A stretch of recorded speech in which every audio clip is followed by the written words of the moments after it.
আসসালামু আলাইকুম বন্ধুরা, আজ আমি নিয়ে আসলাম নতুন একটি ভিডিও। আজ আমি কি রান্না করব তাই তোমাদের সাথে শেয়ার করব। প্রথমে আমি রাইস কুকারে 2.5 পট চাল নিয়ে নিলাম। চালটা ভালোভাবে ধুয়ে নিলাম। ধুয়ে এখন আমি আঙ্গুলের মাপে 3 কর পানি দেব। 2.5 পট চালের সাথে 3 কর পানি দেব। দিয়ে আমি রাইস কুকারে বসিয়ে দিলাম।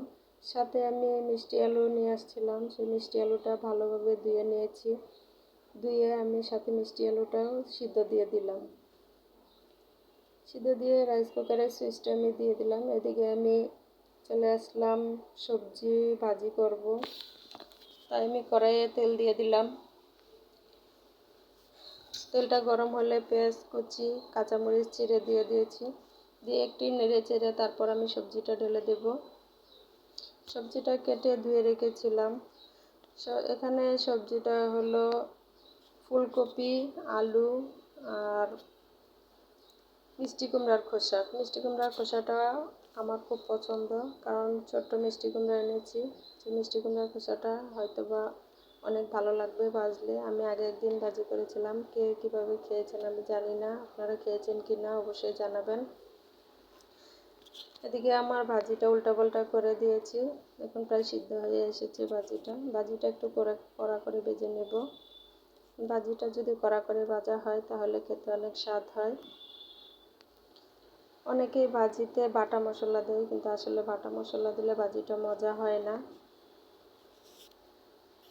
দেখুন ভাজিটা কত সুন্দর ভাজা হয়ে গেছে। ভাজিটা আমি এভাবে ভেজে নিলাম। নিয়ে এখন আমি কড়াইয়ে তেল দিয়ে দিলাম। তেল দিয়ে পেঁয়াজ কাঁচামরিচ দিয়ে দিয়েছি। এখানে আদা রসুন বাটাও দিয়ে দিলাম। দিয়ে একটু নেড়েচেড়ে ভালোভাবে কষিয়ে নেব। সামান্য পরিমাণ পানি দেব, দিয়ে মশলাটা কষিয়ে এখন আমি এখানে জিরার গুঁড়ো, হলুদ গুঁড়ো, মরিচ গুঁড়ো, স্বাদ মতো লবণ দিয়ে দিলাম। দিয়ে ভালোভাবে মশলাটা কষিয়ে নেব। নিয়ে আমি আজ মিষ্টি কুমড়া রান্না করব। সেই মিষ্টি কুমড়াটা আমি কেটে ধুয়ে রেখেছি। মিষ্টি কুমড়াটা দিয়ে দেব। মিষ্টি কুমড়ার সাথে আমি 2টা মিষ্টি আলু দিয়েছি। অনেকে মিষ্টি আলু দিয়ে তরকারি খায়, তাই আমি মিষ্টি কুমড়ার সাথে আলুটাও দিলাম। দিয়ে এখন উল্টাপাল্টা করে আমি ঢেকে দেব। এদিকে আমার ভাতটাও বলক এসে গেছে। এদিকে আমি তরকারিটা আবার নেড়ে চেড়ে দেব, দিয়ে ঢেকে দিলাম। ঢেকে যখন আবার আমি এসে খুলে দেখি যে আমার তরকারিটা প্রায় সিদ্ধ হয়ে গেছে, তখন আমি ঝোলের পানিটা দিয়ে দিলাম। দিয়ে আবার ঢেকে দিয়ে আমি মাছটা দিয়ে দিলাম। এদিকে আমি আলুটাও দেখি সিদ্ধ হয়ে গেছে। দেখুন কত সুন্দর আলুটা সিদ্ধ হয়েছে। আলুটা এভাবে ভেজে আমি ছেলেদের খেতে দেব। জানি না আলুটা মিষ্টি হবে কি না। দেখুন আলুটা কত সুন্দর সিদ্ধ হয়ে গেছে। এদিকে আমার ভাতটাও সুন্দর হয়ে গেছে, কত সুন্দর ভাত, ঝরঝরে ভাত হয়েছে। একসময় রাইস কুকারে রান্না করতে পারতাম না।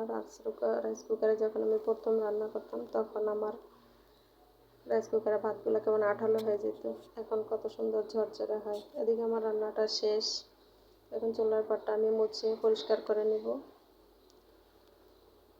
এক পাশে আমি চুলাটা রেখে দেব, কারণ এদিকে সামনে আনলে রান্না করার সমস্যা হয় না, ওদিকে চিপার মধ্যে রান্না করা যায় না।